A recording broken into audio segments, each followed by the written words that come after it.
Yeah, when the valve disease progresses to a stage where the patient is severely symptomatic and is unable to carry out his or her normal activities of daily living without any symptoms, and that is the time when we make an assessment and decide if the patient requires something more than medicines. So unfortunately, in the natural progression of most patients of valve disease, this stage will come one day or the other.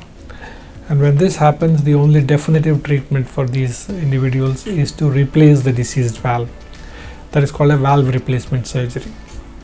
In the case of the aortic valve, that is the main valve that connects the heart to the aorta.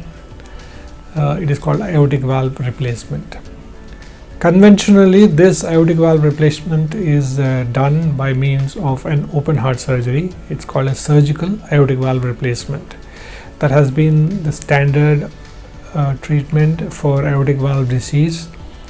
That has been there for several decades, and it's a relatively safe and effective surgery, and patients usually go home in about 5 or 6 days.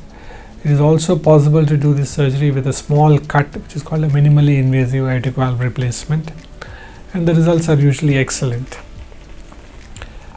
But there are some individuals, some patients who are too old or are too frail, or they have other problems with their lungs or their kidneys or with their brain, which makes them not suitable candidates for undergoing an open heart surgery. In these individuals, there is an alternative method of replacing their aortic valve that is called a transcatheter aortic valve replacement.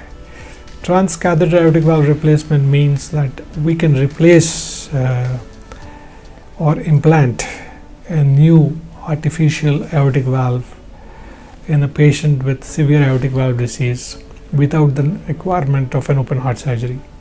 This is done just the way we do an angiogram or an angioplasty. Through the artery in the groin, we pass a small tube, and through the tube we pass the valve and implant it in the position that is required with the help of X-ray.